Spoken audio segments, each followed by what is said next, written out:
안녕하세요. 오늘은 1대1 제자 양육자반 예수 그리스도에 대한 네 번째 만남에 대해서 살펴보겠습니다. 먼저 저희들이 첫 번째 만남부터 간단하게 리뷰를 한번 해 보겠습니다. 첫 번째로 저희들은 예수님의 인성과 예수님의 신성에 대해서 배웠습니다. 예수님은 완전한 사람이자 완전하신 하나님이시다. 그래서 예수님께서는 사람의 몸을 입고 이 땅에 오셔서 하나님과 사람 사이에 깨어져 버린, 죄로 인해서 깨어져 버린 그런 관계를 회복시키시는 참된 중보자이시다라고 하는 내용을 살펴보았습니다. 그런 예수님께 대한 우리의 신앙의 고백이 필요하다 말씀을 드렸고요. 두 번째 만남에서는 예수님께서 이 땅 가운데서 공식적으로 행하신 그 예수님의 사역에 대해서 살펴보았습니다. 예수님의 사역은 가르치시고 천국 복음을 전파하시고 또 고쳐주시는 사역이었고요. 십자가의 죽음으로 인해서 우리의 죄에 대한 대가를 예수님의 생명값으로 지불하셨다는 사실이죠. 그래서 우리의 생명을 대신 사신 것입니다. 그리고 그런 예수님의 십자가의 죽음은 믿는 모든 자가 예수님을 영접할 때 우리에게 효력을 발휘하게 됩니다. 즉 우리가 예수님을 믿게 될 때 그 예수님을 통해서 죄 사함의 은혜를 얻고 하나님의 자녀가 되는 그런 권세를 얻게 되는 것이죠. 세 번째 만남에서는 예수님의 부활에 대해서 정확하게 한번 더 점검을 하였습니다. 부활에 대해서 구약 성경도 그렇고요. 예수님께서도 그렇고 내가 다시 살아날 것이다. 그렇게 언급하셨습니다. 그리고 그 이후에 그런 부활하신 예수님을 본 증언자들이 굉장히 많이 있었다는 것을 우리는 사도 바울의 고백을 통해서 편지를 통해서 확인을 했습니다. 부활하신 이후에 예수님께서는 하나님 우편에 하늘에서 계시고 저희들을 위해서 기도하고 계시며 또 모든 만물을 다스리시는 만왕의 왕으로 통치하고 계신다. 그것을 살펴보았고요. 그래서 우리도 이런 부활에 대한 사실을 믿을 때 예수님과 함께 십자가에서 죽고 예수님과 함께 다시 부활하게 된다라고 하는 사실을 알게 됩니다. 자, 그렇다면 오늘은 이제 지금까지 언급한 예수 그리스도를 믿는다. 그 믿음의 내용에 대해서 한번 살펴보고요. 그렇게 믿게 될 때 개인과 또 공동체적으로 또 사회적으로 변화를 경험하게 된다는 사실. 그러므로 우리는 이제 결단하고 예수님을 마음으로 영접할 것을 오늘 살펴보고자 합니다. 핵심 구절인데요. 요한복음 1장 12절 말씀을 한번 읽어 보시겠습니다. 영접하는 자, 곧 그 이름을 믿는 자들에게는 하나님의 자녀가 되는 권세를 주셨으니 예수님께서는요, 영접하는 자, 예수님의 이름을 영접하는 자들에게는 하나님의 자녀가 되는 권세를 주신다라고 언급한 적이 있습니다. 요한복음 3장 16절에서도요, 하나님이 세상을 이처럼 사랑하사 여러분들을 이렇게 사랑하셔서 독생자를 주셨으니 이는 그를 믿는 자마다 멸망하지 않고 영생을 얻게 하려 함이니라. 이렇게 하나님의 마음은, 예수님의 마음은 저와 여러분들이 예수님을 마음으로 영접하고 그리고 멸망하지 않고 영원한 생명을 얻도록 하는 것이 바로 우리 하나님의 마음인 것이죠. 자, 그렇다면 이제 본문으로 들어가 보도록 하겠습니다. 가지고 계시는 동반자 교재 26페이지인데요. 이렇게 네 번째 만남을 통해서 우리들은 예수님을 믿고 또 이 생명을 얻게 된다는 사실을 알게 됩니다. 예수님이 객관적으로 십자가에 죽으시고 부활하신 사건이 있는데 이 사건 자체만으로 우리에게 그 사건 자체가 우리를 변화시키지는 않죠. 이 사건과 우리의 영혼의 연결 또는 이 사건을 하나님께서 우리에게 행해 주신 사건으로 이제 받아들이는 그런 과정이 필요합니다. 그것을 우리는 영접, 마음으로 받아들인다라고 표현할 수 있겠습니다. 자, 이러한 마음으로 믿는 것에 대해서 이제 하나씩 살펴보겠습니다.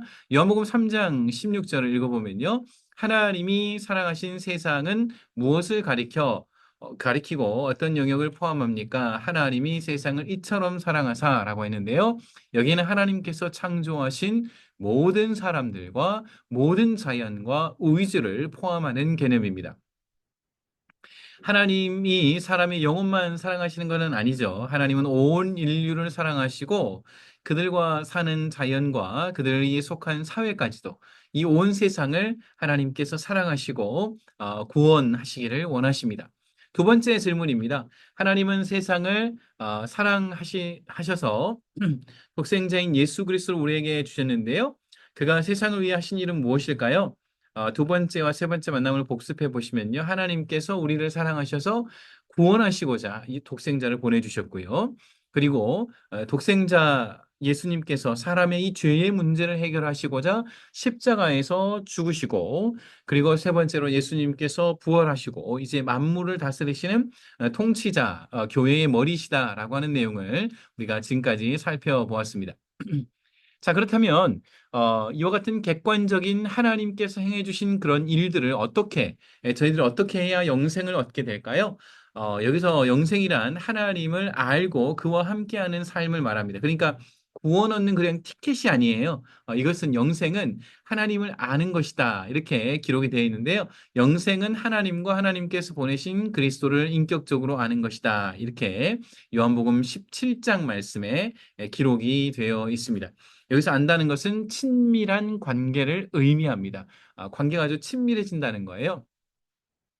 두 번째 질문을 보면요. 예수를 믿는다는 것은 구체적으로 어떤 행동을 의미 또는 포함합니까? 라고 했습니다. 로마서 10장 말씀에 따르면요. 내가 만일 내 입으로 예수를 주로 시인하며 또 하나님께서 그를 죽은 자 가운데서 살리신 것을 내 마음에 믿으면 구원을 받으리라. 그러니까 마음으로 믿고 예수님은 나의 주인이십니다. 이렇게 고백하는 것이 중요하다는 것이죠. 사람이 마음으로 믿어 의에 이르고 입으로 시인해서 구원에 이르게 된다. 그렇게 로마서에 기록이 되어 있습니다. 요한복음 1장 12절 저희들이 이미 읽었죠. 마음으로 영접하는 자들에게는 하나님의 자녀가 되는 권세를 주신다. 사도행전 2장 38절도 보면요. 너희가 각각 회개하고 그리스도 예수의 이름으로 세례를 받고 죄 사함을 얻으면 성령을 선물로 받게 된다. 이렇게 언급을 했습니다. 그래서 예수님을 믿는다라고 하는 것의 구체적인 어떤 과정들을 보면요. 예수님을 입으로 고백하게 되는 것, 마음으로 믿게 되는 것, 또 마음으로 받아들이게 되는 것, 회개하는 과정, 또 세례를 받는 과정, 또 성령의 은혜를 받는 그런 여러 가지 복합적인 과정들이 있다라고 이해할 수 있겠습니다.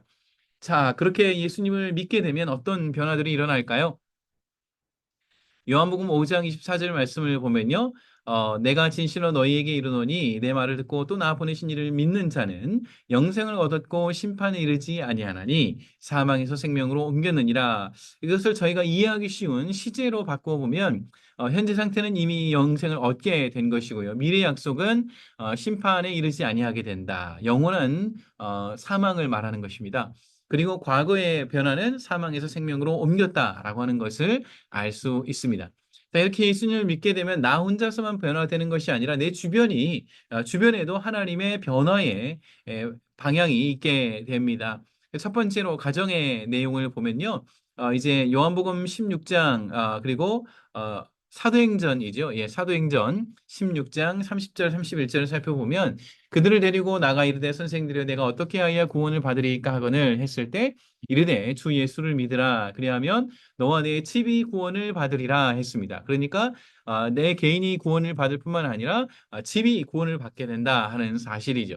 우리 이웃에게도 변화가 일어납니다. 왜냐하면 사랑하는 자들아 하나님이 우리를 이같이 사랑하셨은즉 우리도 서로 사랑하는 것이 마땅하니라. 내가 예수님을 믿게 되면 하나님의 사랑을 깨닫게 되고 이 사랑을 주변에 있는 이웃들과 나누게 되기 때문에 이웃들에게 하나님의 사랑이 전해지게 되는 것이죠.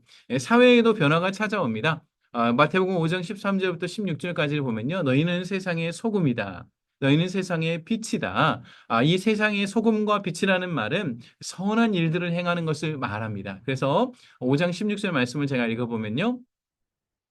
이같이 너희 빛이 사람 앞에 비치게 하여 그들로 너희 착한 행실을 보고 하늘에 계신 너희 아버지께 영광을 돌리게 하라. 이렇게 우리가 예수님을 믿게 될 때 개인의 변화뿐만 아니라 사회에도 그리스도인들을 통해서 착한 일들이 이루어지게 되고 올바른 일들이 이루어지게 되는 그래서 그 사회 전체가 변화하게 되는 것을 알 수 있습니다. 자, 그렇다면 다섯 번째 질문인데요. 예수님을 믿으면 우리 각자는 하나님과 특별한 관계를 맺게 됩니다. 즉 하나님의 백성, 하나님의 자녀가 되는 것이죠. 이 말은 우리가 하나님과의 관계를 맺는 순간 이미 그를 믿는 다른 사람들과도 관계를 맺게 된다는 뜻을 의미합니다. 로마서 12장 5절을 한번 살펴보면요. 이와 같은 내용에 대해서 설명을 하고 있습니다. 12장 5절 말씀에 이와 같이 우리 많은 사람이 그리스도 안에서 한 몸이 되어 서로 지체가 되었느니라. 이게 무슨 말이죠? 네, 이미 먼저 예수님 믿고 영접한 사람들이 있는데 그 사람들은 예수 그리스도의 몸이라는 것이죠. 예수님이 머리이시고요. 우리는 예수님의 몸 된 사람들이라는 것입니다. 그래서 한 몸이다라고 하는 것을 알 수 있고요. 예수님을 믿는 사람들은 필요적으로 서로 관계를 맺게 되고 이들이 모여서 한 몸을 이루게 됩니다. 이것을 우리는 이제 교회라고 부릅니다. 6번 하고 있습니다. 비록 오늘날 우리 눈에 보이는 교회들이 완전하지는 못하지만 예수님은 자기의 피로 값을 지불하고 이 교회를 사신 것이죠. 성경은 예수님과 교회의 관계를 이렇게 표현하고 있습니다. 에베소 5장 23절 말씀을 보면요. 이는 남편이 아내의 머리됨이 그리스도께서 교회의 머리됨과 같음이니라고 했습니다. 예수님께서 교회의 머리이시다. 머리를 다스리시는 주관자이시다. 우리는 예수님의 몸이다라고 하는 것을 알 수 있습니다. 자, 이렇게 우리들은 지금 예수님을 영접한다는 것의 의미에 대해서 또 구체적인 어떤 과정들이 있는지 그리고 그 예수님을 영접하게 될 때 개인적으로 찾아오는 변화와 사회적으로 찾아오는 변화 그리고 이제는 나 혼자서 신앙생활하는 것이 아니라 같이 예수님을 믿는 믿음의 공동체, 바로 교회에 대해서 우리가 듣게 되었습니다. 자, 이제까지 한번 리뷰를 해보면요. 1번, 7번에 1번, 소가로 1번입니다. 예수 그리스도는 사람이시며 또한 하나님이시다라고 하는 사실을 배웠고요. 이제 예수 그리스도는 이 세상에 완전한 삶을 사셨다. 십자가에 죽으셨다. 배웠습니다. 세 번째는 예수 그리스도께서 다시 부활하셔서 지금 이 세상을 다스리고 계신다라고 하는 것을 배웠습니다. 네 번째는 이제는 이 예수님을 믿게 될 때 나 개인이 변화하고 가정이 변화하고 사회가 변화하게 된다라고 하는 것을 알게 되었습니다. 이제 저와 여러분들이 진지하게 믿음의 결정을 할 때입니다. 여러분들은 지금까지 들었던 그 예수 그리스도에 대한 소식을 듣고 이제 예수님을 마음으로 영접하기를 원하십니까? 그렇다면 정말 여러분께서 마음으로 가슴에 두 손을 얹고 있는 그대로 영접의 기도를 드리실 수 있기를 바랍니다. 예를 들면 예수님, 제가 예수님을 믿습니다. 예수님께서 하나님 되심과 또 사람이신 것, 십자가에 죽으시고 부활하신 것을 믿습니다. 이렇게 있는 그대로 생각나는 대로 마음에 모셔드립니다. 이렇게 기도하시면 되겠습니다. 그렇다면 양육자님들께서는 이제 그런 동반자님을 위해서 또는 동성끼리 같은 손을 잡고 이렇게 간절히 기도할 수 있겠습니다. 제가 예를 들어서 샘플로 이렇게 또 동반자를 위해서 기도한다고 생각하고 한번 기도를 드리겠습니다. 좋으신 하나님 아버지, 오늘 네 번째 만남까지 이제 동반자님에게 예수님에 대해서 소개하였습니다. 예수님께서 하나님이시며 사람이신 것과 그래서 하나님과 우리 사이의 중보자로서 오셨다는 사실을 들었습니다. 예수님께서 십자가에 죽으심으로 우리의 죄에 대한 대가를 우리가 치루어야 되는데 예수님께서 대신 십자가 위에서 모든 고난과 고통을 당하시고 죽으심으로 우리의 생명의 값을 지불하셨다는 것을 우리가 들었습니다. 이제 예수님께서 부활하시고 하나님 우편에서 온 세상을 통치하시는 만물의 통치자이심도 들었습니다.